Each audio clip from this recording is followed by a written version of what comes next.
Irmãos e irmãs, estamos na 12ª semana do tempo comum.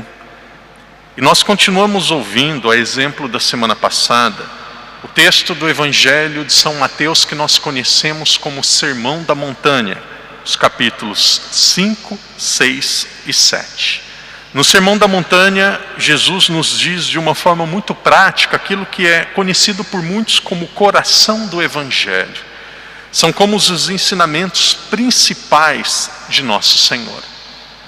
No capítulo 7, Jesus vai dando alguns detalhes daquilo que é a oração do Pai Nosso, alguns detalhes muito práticos daquilo que nós devemos fazer para alcançar a vida eterna.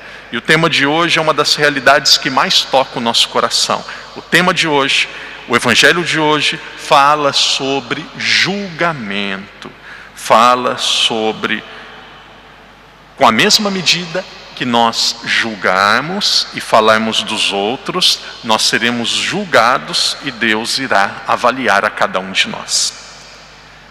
Há 2000 anos, a fofoca, o julgamento, falar dos outros, era um tema recorrente na sociedade. Por isso que o texto de hoje nos fala sobre isso.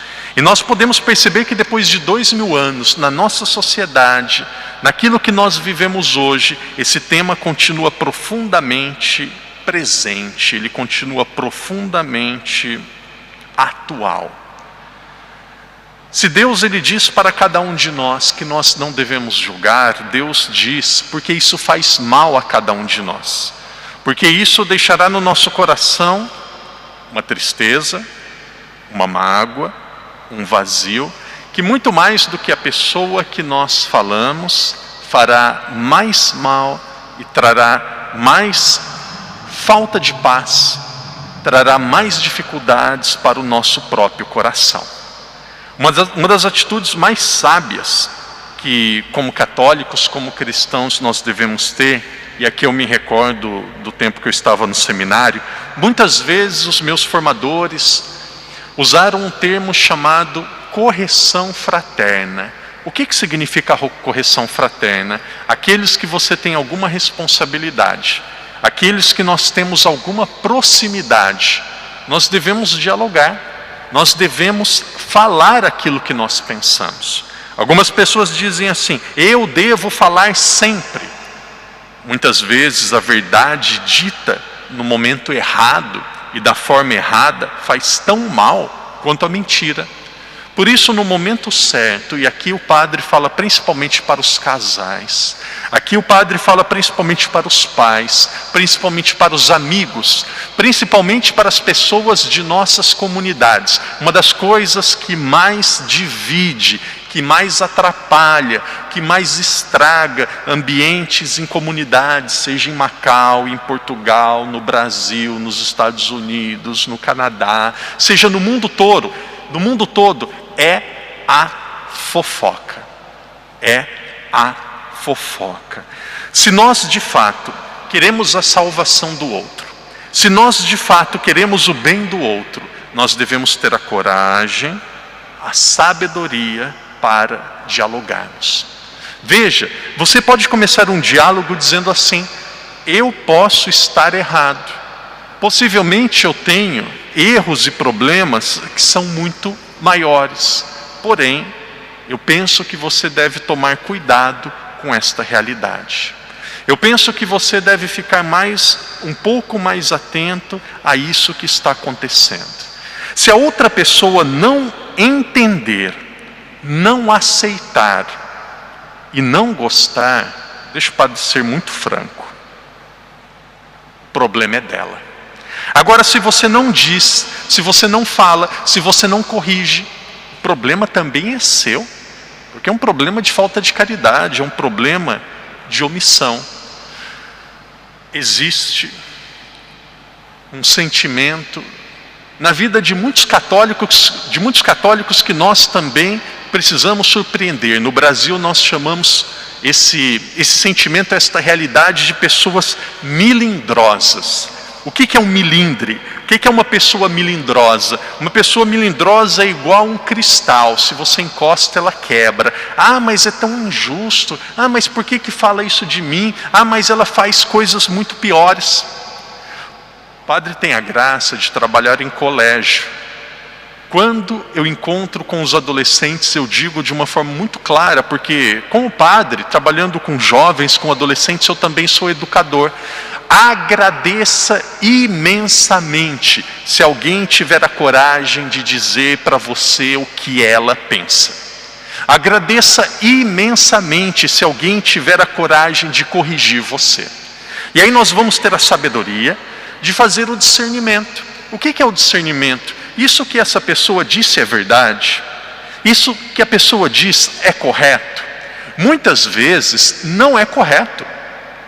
As pessoas gostam muito de comparar. Vai acontecer em alguns momentos da nossa vida que nós vamos ter grandes amigos, grandes relacionamentos, quando nós não causamos, e aqui entre aspas, algum perigo para a pessoa. Se você começa a se destacar, se você começa a ser querido, se você começa a ter algumas oportunidades, pode ser que a pessoa vai começar a falar de você, vai querer corrigi-lo. Não é porque ela quer o seu bem, é porque ela queria estar no seu lugar. Nós precisamos ter esta sabedoria para termos clareza que algumas coisas que falam, algumas coisas que podem dizer na nossa frente, não são verdade. O padre dizia agora há pouco da inveja, dos ciúmes, do julgamento. Existe algo muito comum também chamado complexo de inferioridade. Pessoas que se sentem muito piores, muito fracas, muito ruins. E aí qualquer dificuldade a pessoa ela vai e começa a atacar. Isso se chama na psicologia projeção. O que é a projeção? Ela diz em você algo que está dentro dela. Então se você tem essa sabedoria, você vai dizer assim: mas eu não sou assim, mas isso não é verdade. E aí com muita humildade, você vai agradecer e vai falar: muito obrigado, Deus lhe pague. Entra por um ouvido e sai pelo outro, se não for verdade. Se for verdade, muda de vida. Muda de vida, corrige. A vida é uma grande escola. Nós estamos aprendendo cada dia como ser pessoas melhores. A vida é uma grande caminhada em direção a Deus. Queridos irmãos e irmãs, quando Jesus nos ensina com palavras muito claras através do Evangelho, mas também quando Jesus nos ensina através de situações e fatos da nossa vida. Jesus não quer que nós soframos, Jesus quer nos salvar. Uma pessoa pode perguntar: por que eu tenho alguém enfermo na minha família? Por que eu estou com um problema financeiro? Algumas pessoas dizem assim: as pessoas que não vão à igreja, as pessoas que não são do mundo, parece que têm tudo. Aqueles que vão à igreja parece que sofrem tanto. Tudo aquilo que Deus permite na nossa vida, Ele permite por um motivo. Porque Ele quer nos transformar, nos purificar, nos salvar. Deus quer nos fazer mais parecido com Ele. E existe uma forma, existe um modelo perfeito, que é nosso Senhor Jesus Cristo. Queridos irmãos e irmãs, o Evangelho, o padre encerra dizendo isso. Queridos irmãos e irmãs, o Evangelho não é fácil, mas o Evangelho dá certo.